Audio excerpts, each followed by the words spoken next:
Amados irmãos, graça e paz. Nesse momento, estamos começando já o nosso último encontro, o nosso último trabalho, e que durante a semana fizemos para todos os idosos da nossa igreja, o qual me incluo. Quero agradecer grandemente a SAF pela iniciativa e os irmãos que participaram. Deus os abençoe muito, muito. Foi uma semana privilegiada, uma semana de muito carinho. Obrigado a todos. Nesse momento, antes de começar todo o nosso trabalho, que Deus abençoe grandemente quem estão participando no trabalho de hoje. Com isso, eu quero orar com os irmãos. Vamos orar? Querido Deus, abençoe grandemente esse trabalho. Obrigado pelo privilégio, Senhor, que temos de ser uma família, família da fé, Senhor. Obrigado ao Pai, porque o carinho demonstrado a nós, os idosos, foi tão grande. Nos sentimos felizes com tão grande amor, e esse maior amor vem do Senhor. Abençoe agora, eu lhe peço ricamente. Conduza cada momento desse nosso último encontro. Em nome de Jesus que eu lhe peço, e em nome de Jesus que eu agradeço. Amém.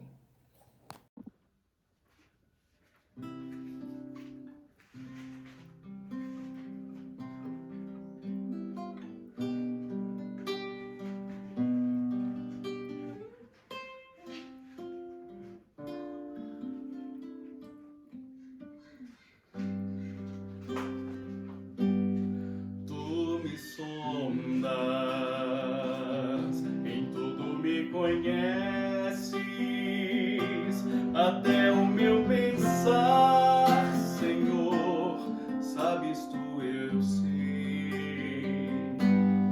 desde o ventre, eu ainda nem era, já eras tu comigo, isso eu também sei. Apesar da fragilidade, tu habitas em mim. Mesmo em meu ser pequeno, tu te moves assim. Mesmo que eu desça ao abismo, sentirei tuas mãos. E tu conservarás em paz esse meu coração. E quem apartará o teu espírito de mim? Se tu me amas assim, é impossível. Posso passar pelo vale da sombra da morte, não temerei mal algum. Estarás comigo.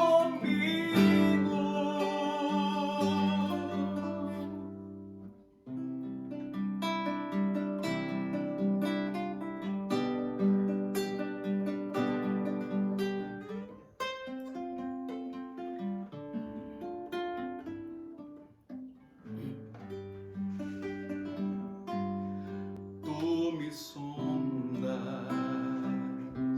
em tudo me conheces, até o meu pensar, Senhor, sabes tu, eu sei, desde o ventre, eu ainda nem era, já eras tu comigo, isso eu também sei. Apesar da fragilidade, tu habitas em mim. Mesmo em meu ser pequeno, tu te moves assim. Mesmo que eu desça ao abismo, sentirei tua mão. E tu conservarás em paz esse meu coração. E quem apartará o teu espírito de mim? Se tu me amas assim, é impossível.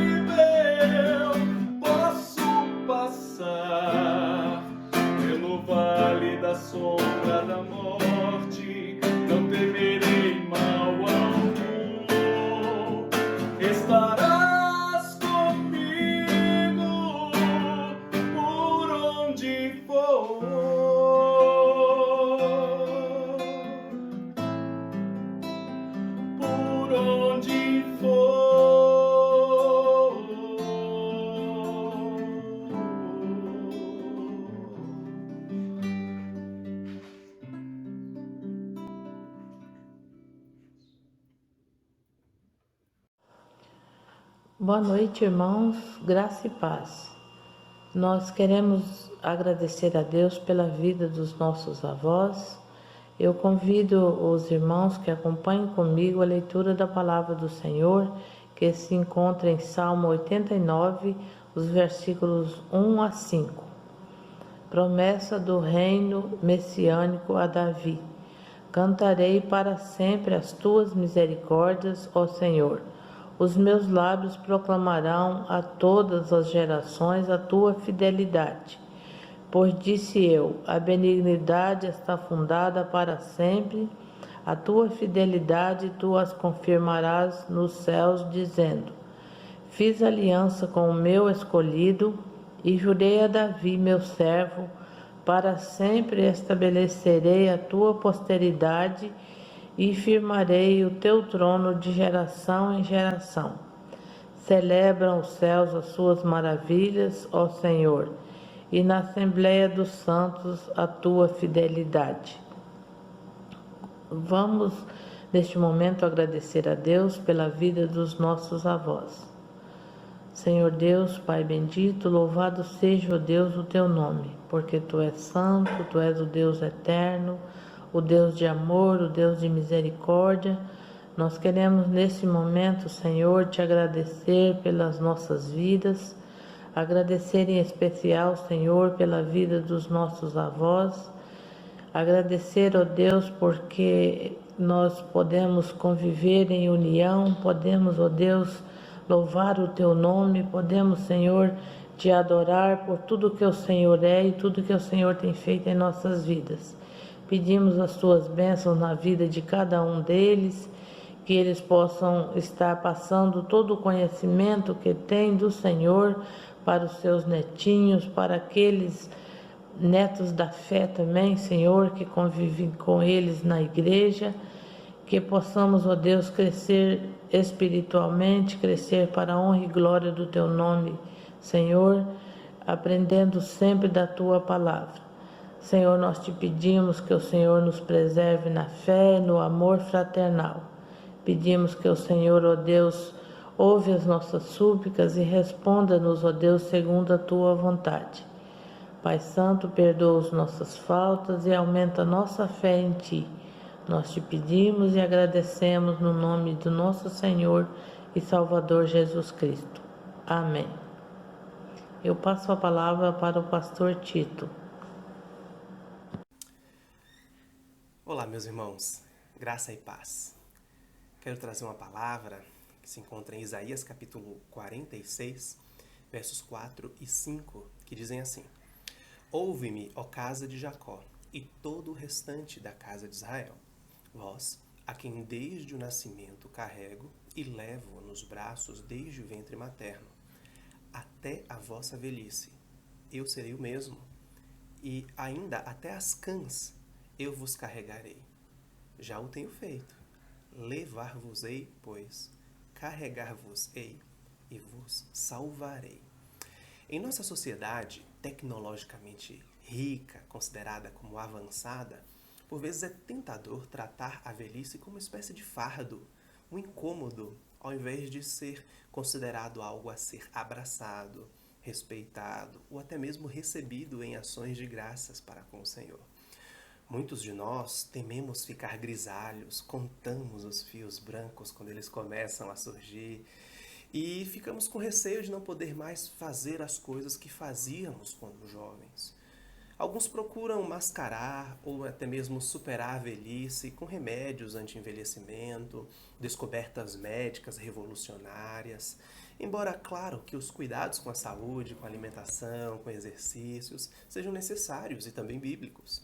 No entanto, o livro de Provérbios, capítulo 20, verso 29, fala sobre as motivações que estão por trás do querer mascarar a velhice.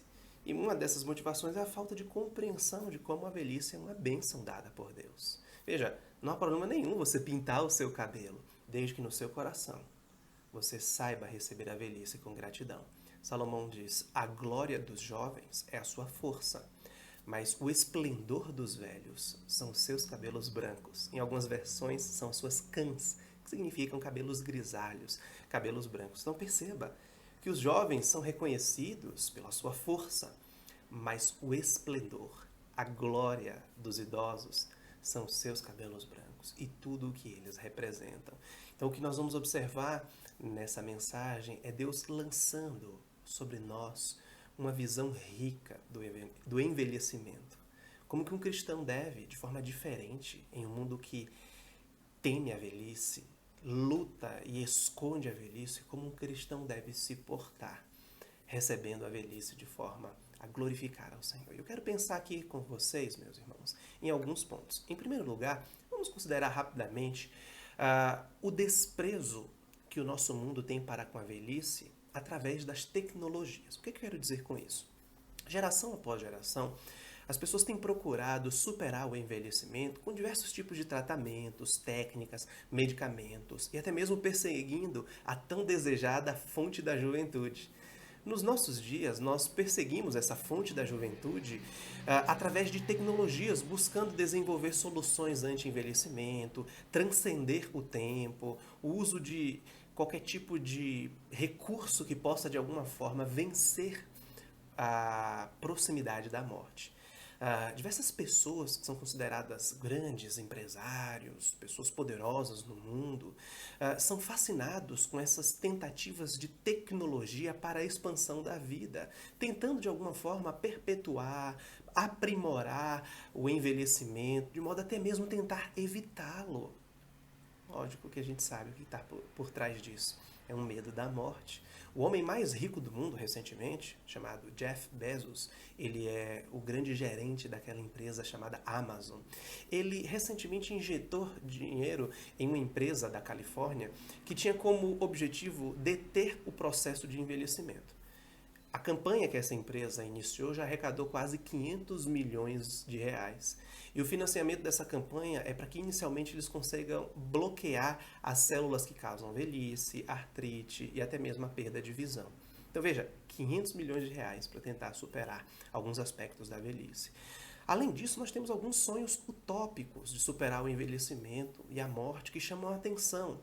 O congelamento, a tentativa de fazer infusão ou transfusão de sangue de pessoas mais jovens, ou seja, aqueles que acreditam que conseguem, por meio desses sonhos utópicos, vencer a velhice a qualquer custo, ao invés de receber com humildade, abraçar a velhice como uma fase importante, comum e abençoada da nossa vida.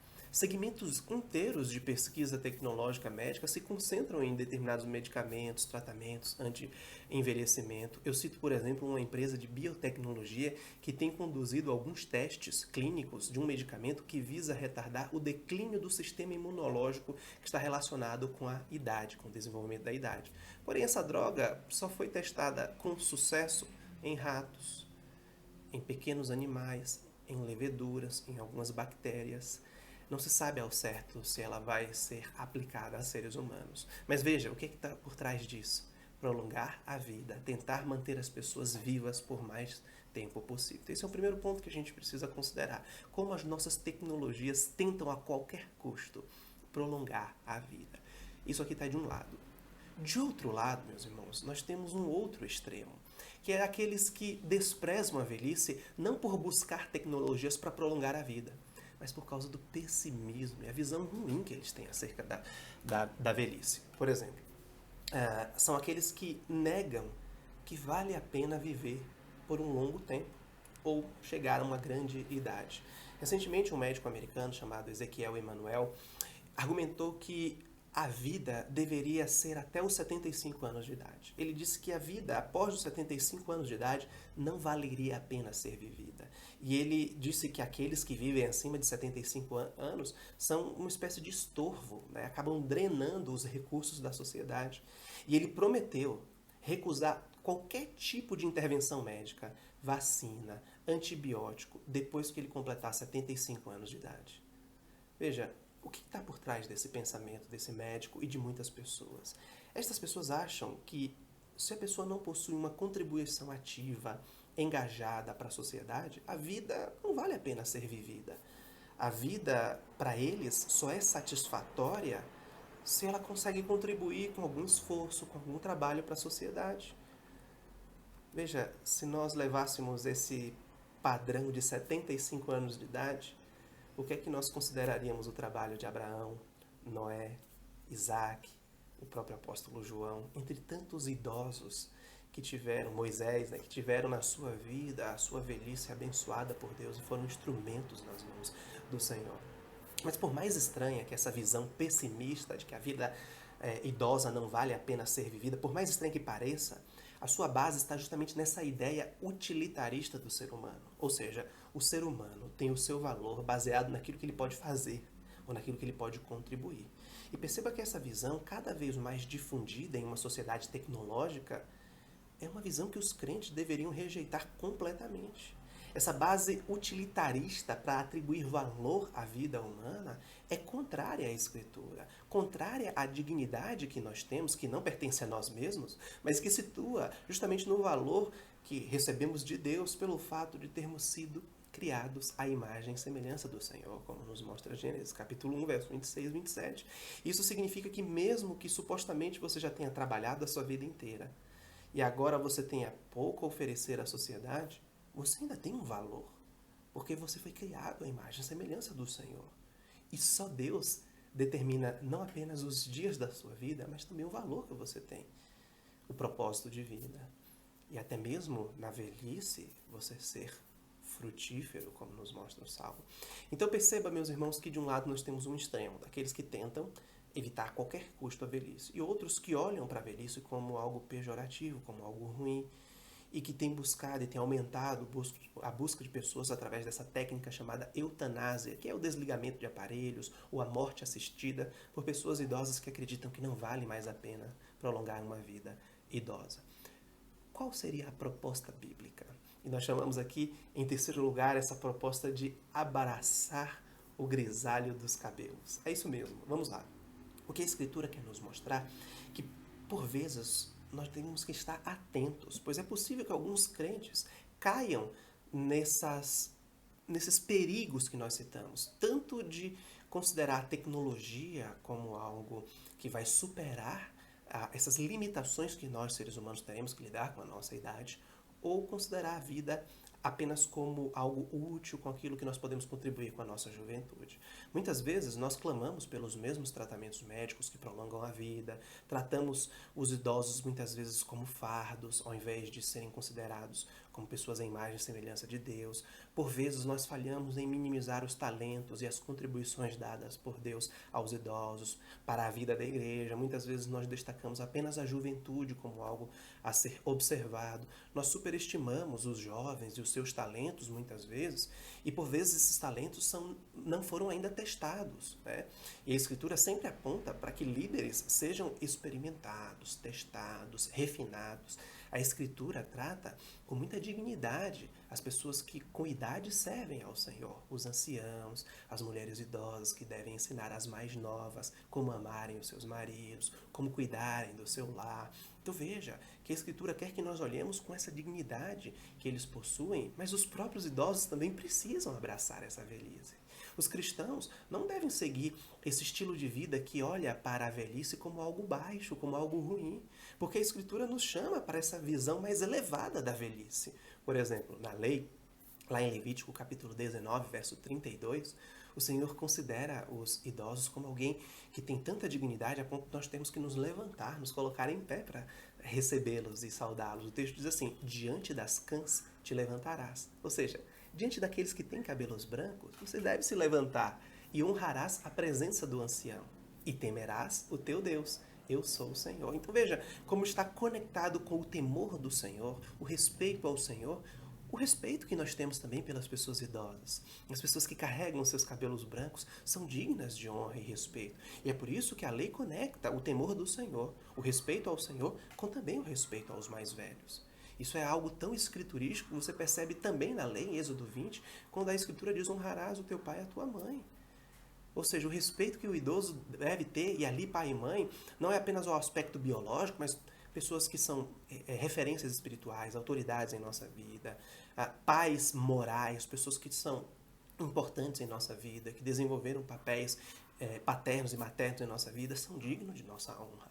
dar peso, reconhecer, dar autoridade a essas pessoas. É isso que a Escritura quer que a gente faça. É isso que Deus queria que Israel manifestasse para que se prolongasse os tempos ali na terra prometida que Deus estava concedendo a eles. Então, buscar o uso restaurador da tecnologia pode ser uma coisa boa. Uma maneira de você querer viver em santidade por mais tempo de vida, de glorificar a Deus por mais tempo aqui na terra, de você poder ser luz em um mundo devastado pelo pecado. Até mesmo as tecnologias médicas que lutam contra os efeitos do envelhecimento podem expressar o quê? A graça de Deus, uma graça dada para que seja desenvolvida ou implementada de maneira consistente, maneira correta, de mostrar que a vida é valiosa.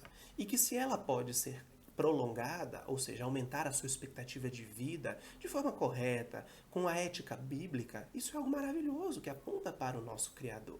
A expectativa de vida, por exemplo, no Brasil, tem aumentado. Nos meus tempos de escola, nós estudávamos que a expectativa de vida do brasileiro era em média 60 anos. Hoje já transcendeu a casa dos 70. Então, isso não é algo ruim, mas nós devemos negar enfaticamente que a morte, que a doença, ou seja, efeitos da queda, podem ser erradicadas sem Jesus Cristo.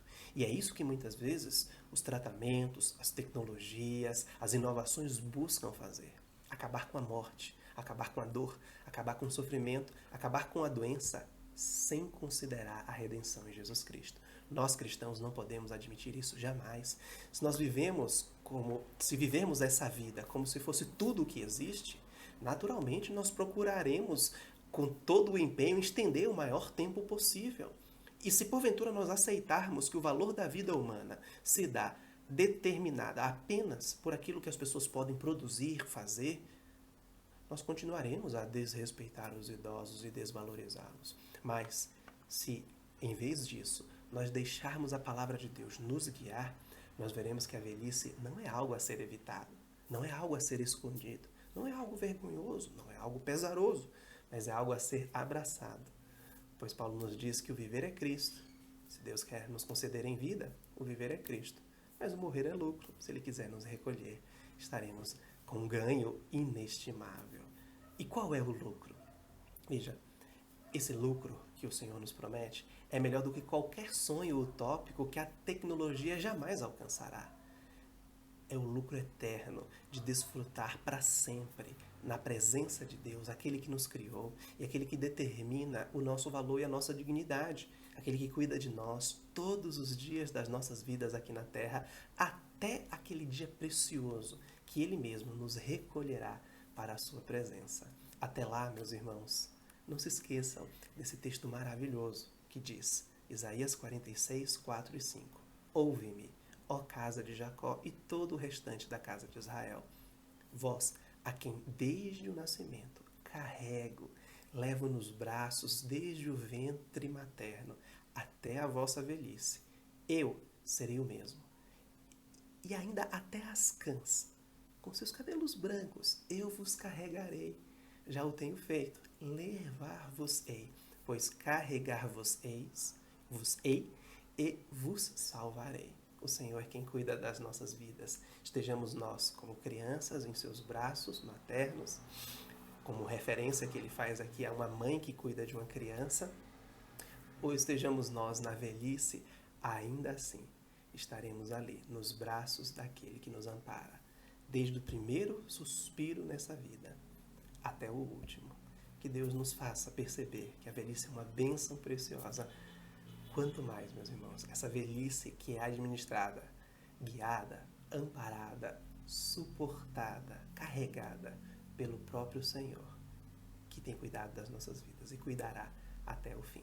Que Deus abençoe ricamente a sua vida. Receba um forte abraço e saudoso abraço. Deus abençoe, meu irmão, minha irmã. Tchau, tchau.